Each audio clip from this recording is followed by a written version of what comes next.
Hello viewers, welcome to Buli cooking program. আশা করি আপনারা সবাই ভালো আছেন। এই দেখুন, আজকে আবার আমি চলে এসেছি একটা রেসিপি নিয়ে। রেসিপিটা হচ্ছে এই যে হাইব্রিড মাগুর মাছের রেসিপি করে দেখাবো।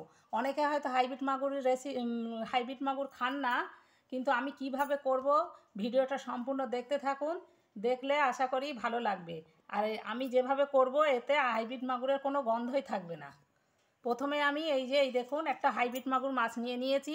মাছটা কিন্তু একেবারেই জ্যান্ত মাছ। এই দেখুন, এই যে এই মাছটা আমি প্রথমে কেটে নেব।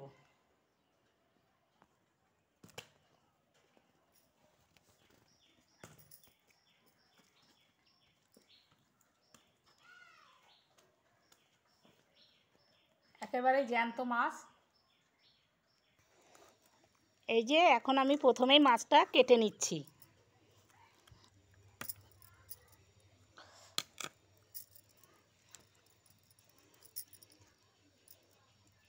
প্রথমে কাটা দুটো কেটে নিয়েছি, এখন আমি এই যে সুরগুলো কেটে নিচ্ছি।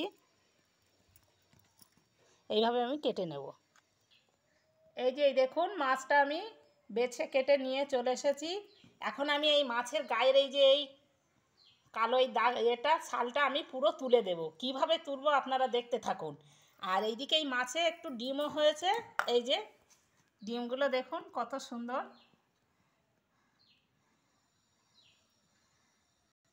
আর এই যে কড়াইতে আমি জল বসিয়ে দিয়েছি। এই যে জলটা আমার গরমও হয়ে গেছে। এই দেখুন, জলটা খুব বেশি গরম করলেও হবে না, আবার ঠান্ডা থাকলেও হবে না, মাঝারি গরম করে নিতে হবে। মাছগুলো আমি এখন একটা পাত্রে নিয়ে নিচ্ছি।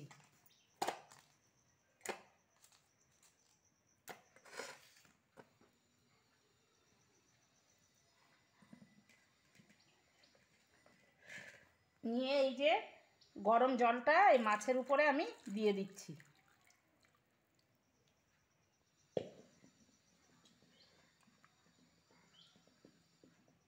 এই মাছ কিন্তু এরকম গরম জলে দিলে মাছটা আরও শক্ত হয়ে যায়, আর এই যে কালো ছালটাও পুরো উঠে যাবে।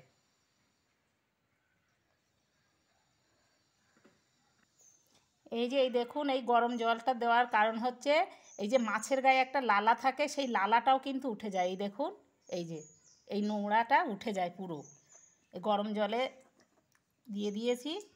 এটা তো খাওয়া স্বাস্থ্যের পক্ষে খুবই খারাপ। এই যে এই কালো দাগটা তোলার জন্যে, কালো আবরণটা তোলার জন্য এই যে একটা ঘষা নিয়েছি, এই কুর্নি ঘষা। এই দিয়ে এইভাবে ডলে আমি এইগুলো কালো দাগগুলো পুরো তুলে দেব। এই যে একটা কুর্নি দিয়ে এইভাবে ঘষে কালো দাগগুলো সব আমি তুলে দেব। এই কালো দাগগুলো তুলে দিলে এটা কিন্তু খেতেও খুব ভালো লাগে, আর কোনো গন্ধই থাকে না। হাইব্রিড মাগুর মাছের একটা গন্ধ থাকে, সেই গন্ধটা থাকেই না, আর বুঝতেও পারবেন না যেটা আমি হাইব্রিড মাগুর খাচ্ছি কিনা। এই দেখুন, এইভাবে একেবারে সাদা করে নিতে হবে, এই রকম। আর হয়েও যায় কিন্তু তাড়াতাড়ি। একটু গরম জল দিয়ে নেবেন। এমনি শুধু হয়তো অনেকে কাঁচা করতে যায়, এত পরিষ্কারও হয় না, আর লাগেও অনেকক্ষণ। আর এইভাবে একটু অল্প গরম জল দিয়ে করে নেবেন, হয়েও যায় খুব তাড়াতাড়ি। এই দেখুন, মাছটা আমার পরিষ্কার করা হয়ে গিয়েছে। এখন আমি মশলাটা করে নেব। এই দেখুন, কড়াইতে আমি তেলটা দিয়ে দিলাম।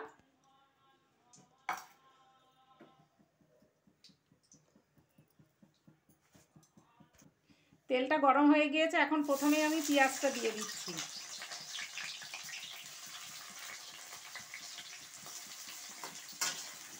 পেঁয়াজটা প্রথমে আমি একটু লাল লাল করে ভেজে নেব। এই দেখুন, পেঁয়াজটা আমার লাল লাল করে ভাজা হয়ে গিয়েছে। এখন আমি লঙ্কার কুচি দিয়ে দিচ্ছি, কাঁচা লঙ্কা। আর এই যে এটা আদা রসুন জিরে কাঁচা লঙ্কা সব একসঙ্গে আমি বেটে রেখে দিয়েছিলাম, সেই বাটা মশলাটা দিয়ে দিলাম।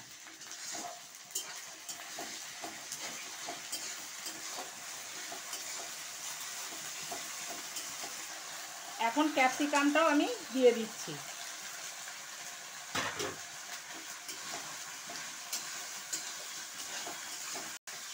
এই যে মশলাটা একটু কষে নিয়ে এখন আমি টমেটোটাও দিয়ে দিচ্ছি।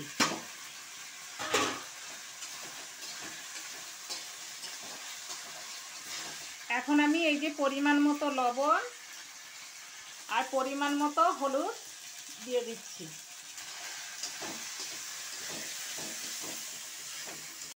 এই যে এই দেখুন মশলাটা আমার কষানো হয়ে গিয়েছে, মশলা থেকে এই যে তেল ছাড়ছে। এখন আমি এতে এই যে একটা ছোট্ট বাটির 1 বাটি দই দিয়ে দিচ্ছি, টক দই। টক দইটা দিয়ে আবার একটু আমি নাড়িয়ে নেব। এখন আমি এই যে পরিমাণ মতো জিরের গুঁড়ো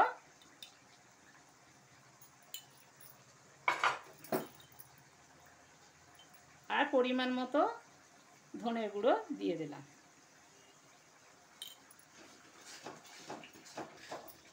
এই যে আমার সব কিছু মশলাই দেওয়া হয়ে গিয়েছে, দিয়ে ভালো করে কষানো হয়ে গিয়েছে। এই দেখুন তেল ছাড়ছে। মশলা হয়ে গেলে বোঝা যায় যে কী করে, যখন এই যে মশলার থেকে তেল ছাড়ে। এই দেখুন তেল ছেড়েছে। এখন আমি এই যে মাছটা লবণ হলুদ মাখিয়ে রেখে দিয়েছিলাম এই মশলায় ঢেলে দেব, কারণ আমি এই মাছটা ভাজিনি, জ্যান্ত মাছ তো সেই জন্য আমি ভাজিনি।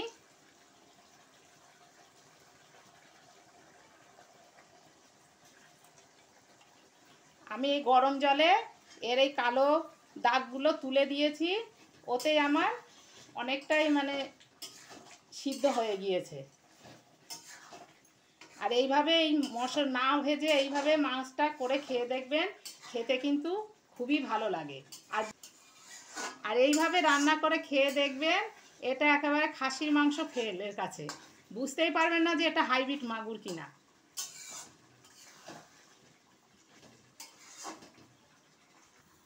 5 মিনিটের মতো আমি এই যে ঢাকনা দিয়ে ঢেকে দিয়েছিলাম।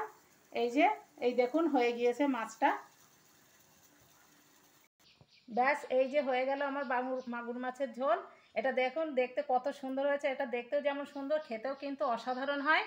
আর যারা এতক্ষণ ধরে আমার ভিডিওটা দেখছেন তাদের অশেষ ধন্যবাদ। আর যারা এখনও পর্যন্ত সাবস্ক্রাইব করেননি তারা প্লিজ সাবস্ক্রাইব করে আমার পাশে থাকবেন, লাইক শেয়ার করবেন। আর কেমন হয়েছে আমার এই মাগুর মাছের ঝোলের রেসিপি কমেন্টসে জানাবেন। আপনারা ভালো থাকুন, সুস্থ থাকুন। ওকে, খোদা হাফেজ।